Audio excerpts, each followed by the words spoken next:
The power of nostalgia, an old photograph, a faded letter or an imagined golden age. We tend to think that the good old days were better, even if they weren't. And it works well in politics. Those who control the present control the past and the future, and the rest is history. So do join me, Jan Darasz, for How We Got Here. History is often a powerful tool for disinformation. Who controls the past, controls the future.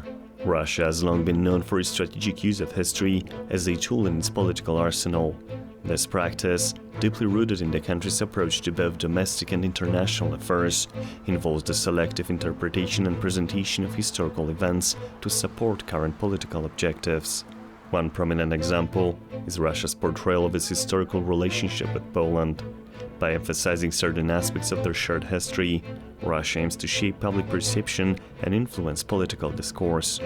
This manipulation often involves highlighting periods of conflict or cooperation in ways that serve contemporary political goals. One prominent example is blaming Poland for the start of World War II and omitting Moscow's involvement in the invasion of Poland in September 1939. Historians argue that this tactic is not new. For decades, Russian leaders have utilized history to legitimize their actions and policies.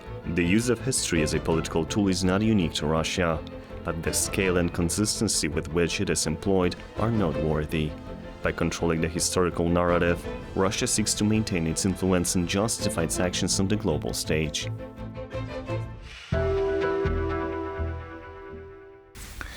I'm delighted to welcome our guest today, Wojciech Przybylski. He's an analyst and the editor-in-chief of Visegrad Insight. Welcome to the programme. Thank you for having me. We read your interview, your recent interview, about digital nostalgia. Could you sketch what that's all about, who you were with, and what were your impressions of the thesis that was in the interview? Well, indeed, we oftentimes come across a lot of problem with disinformation, and it is fascinating how much of disinformation relates to history, interpretation, misinterpretation of history. As Orwell once said, the past, who controls the past, yes, controls the future, and that is very much the reality of today. Today, social media, digital networks that overall dominate our imagination about the past. So we invited Jason Steinhauer, an American author of a best-selling book, History Disrupted, How History is Being Changed in the Age of Social Media, to tell about his research. And the book is a bestseller because on the grounds of his research in the Library of Congress, he documented how the very foundation of history, the type of research historians today do, got disrupted in the age of YouTube, Wikipedia, all the resource online that was never considered or designed even to help historians, but rather that muddles the picture and enables autocrats oftentimes to manipulate with our memory of who we are, identity, and challenge democracies. So that's the reason we had an interview. That's on Visegrad Insight. It's not just a case of autocracy and manipulation of history, is it?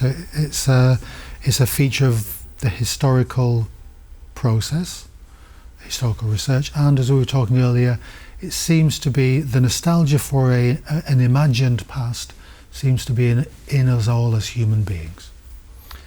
It is so, and it's very well documented by another book, the Booker's Award recipient, Mr. Gospodinov, a Bulgarian author, whose book Time Shelter describes how in imaginative, it's a fiction book, in a world where people go after nostalgia, they oftentimes want to escape the present day challenges, which are, I mean, for everyone, for you and me and everyone who might be watching, so they're sometimes too much to bear. So people like to imagine that the world of the past used to look better, or they have better memories. Sometimes not these memories play trick on real facts. about the past, and people would be keen on coming back to certain moments in time. In some nations, in some democracies, different time in the past seems to be the most beautiful, the most prosperous, Yes. and for others another time.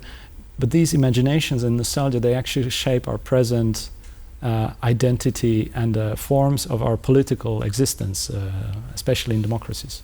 Before we move on to some concrete examples of this, is it something that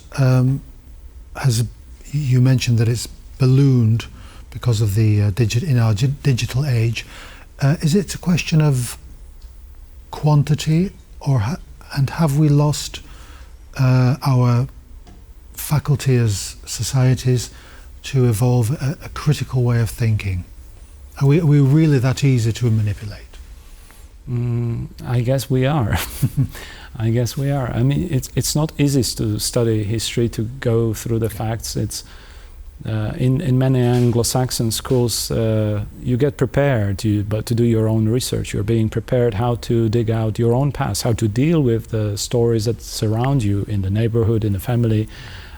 In many other systems in Central Eastern Europe, oftentimes, you don't have this build-up awareness, civic education, you would say, that is enabling you as an individual to distinguish facts from interpretations, to even know how to search for facts. So people are, as we all are, going for easy solutions, and they're presenting themselves on our screens, on YouTube channels, in the media. And at the same time, we're all in need of certain history interpretation of the past, and that is what is oftentimes being abused. When you think about the examples of great manipulations of history, which ones come immediately to mind? We've got Donald Trump, of course, "Make America Great Again." That was the key phrase, wasn't it? It wasn't just making America great, but make it great again that it once used to be. What are the other slogans that you stick in your mind? I would call it a mild example. The most stark example also involves another American, Carlson Tucker, who interviewed Mr. Putin. Because of ignorance of Mr. Tucker, he didn't know what Mr. Putin is talking about. Yes. And for at length, Mr. Putin was going into 16th century, 17th century. Even back further to the 8th and 9th centuries. Even that far. Providing a sense of, for a politician, this is a sense of authority that a politician would exercise, knowing the history, knowing the past, but also shaping it. And the poor journalist wouldn't, or pundit rather, he wouldn't know how to react to that, how to ask a question, because he was completely ignorant of the things Mr. Putin was saying. At the same time, this is how dangerous it is. Mr. Putin has used historical reinterpretation of his own kind to invade Ukraine, to threaten Poland, threaten NATO, previously invade Georgia. So we know that this creates a very powerful motive, political motive, not just for him, but for the general society he controls. We know about President Putin and his nostalgia for the Soviet Union, and before then it was Peter the Great, or the new Russia ideal. So we can say, well, okay, that's from the right, that's the autocratic right. What about the left? Does the left have its own political agenda when it comes to reinventing a past? No. I've been thinking in terms of, as we talked earlier about the radical green movement, a pre-industrial Garden of Eden where everybody is working in their homesteads, and of course, it also very seductive. Very seductive, very powerful, and long-lasting. It all starts in somewhere around the French Revolution, where Jean-Jacques Rousseau wrote famously that everyone you see around is in chains, but they were born free. Yeah. So the state of nature for Jean-Jacques Rousseau meant, well, this was a beautiful world until humankind spoiled it and fundamentally now polluted it. Of course, that's a green interpretation. I wouldn't call it green. It's a certain radical version of green. It's a red-green those who indeed would like to see the man-made civilization change fundamentally to even a state of non-existence in order to start anew. Well, that's a utopian dream, Yes. a very dangerous one. It's a romantic idea, isn't it? The idea of this is very emotional, romantic, anti now. When I used to listen to a lot of progressive rock in the 1970s, that was a very conservative message. Okay, Jethro, you may not have, you may be too young to remember Jethro Tull. He a great song about heavy horses. Once the oil stops, once we stop industry, we will have to breed horses again. It was or Led Zeppelin with their fairies in the woodland, all that sort of stuff. It was a very retro message, even in an age when we look at it as a very progressive 1960s, 1970s.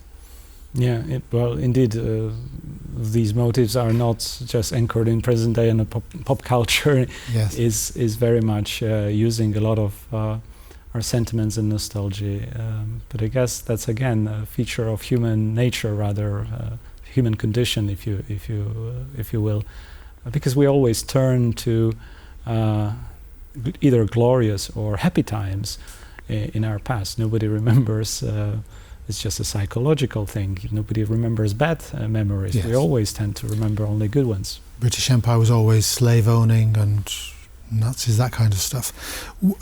Okay, so one of the recommendations that your interview gave us was that the historian, as should be a kind of guardian of the truth. Should, if I interpreted this correctly, should be appointed to institutions, which I suppose they already are, but to political bodies, even down to very low local levels. Isn't this an idealization of what the historian actually is? Probably, and not all historians you would be glad to have around at the table. The case often recalled in the Polish-German relations is that we have a commission for writing a common handbook on history, which should be all about facts. And I think the commission started in the 70s. I think by now they might be reaching somewhere like 18th or 19th century in the agreement of what actually happened. So yes, there are we should have some reservations about what is possible. But at the same time, we are living in today's times so much focus about the future. We are thinking what's ahead. The question of the future is actually bringing a lot of fears, a lot of mistakes people are willing to commit. Now, a historian in the room, especially that historian that is anchored in the institutional memory and knowing the documentation, also the mistakes we have made collectively or as an institution, a given ministry or a different other policy-making body, may help, not necessarily will, it's not guaranteed, but may help in the process to understand what paths have been tried and failed. And in that sense, I think that wouldn't be a bad thing to have a historian in the process. When we were talking earlier about, I suppose, the rule of thumb that when everybody's dead, that's when history, you can start to research it properly. And there's a middle ground of living memory.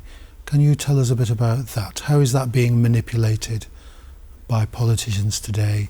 We see President Putin, your example that you gave, Viktor Orban. Again, we were talking about him earlier.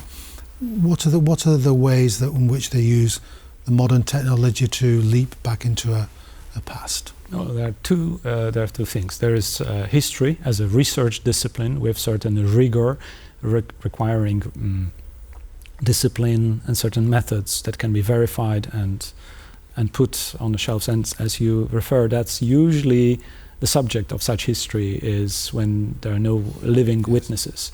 But then the interesting part starts when there are actually living witnesses of the events a historian is trying to describe. And that is bringing a mixed picture with the also living memories of the events that are being described. The memories that are important for the public, not just personal memories, but this type of politics of memory that shapes today's world. Now, I would argue that it's not just autocrats that manipulate, abuse it. In digital history, they sponsor different narratives, they sponsor certain productions, video productions, TV productions. We see that in Russia.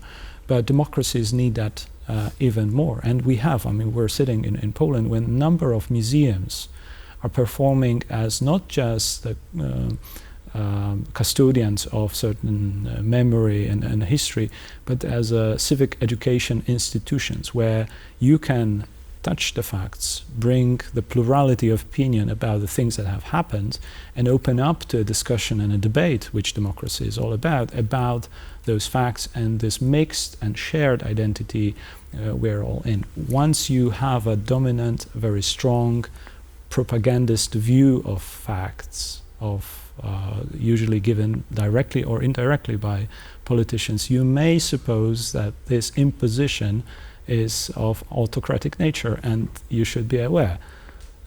And my last question to you is it's promoted, manipulated by big money. It's how you fund the institutions, the films, the universities, the handbooks.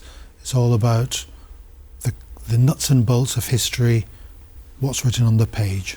Yes, and again, it's not something very modern. In the history of TV, we've seen that how under Soviet Empire we have had productions, including very famous Polish production about 4 tankers and a dog. In this production, we have a certain interpretation of history of how Polish freedom fighters were together fighting with the Soviet army. But not only that, there is a story in it which is telling a story of one particular fellow who is Georgian, member of the team in the tank.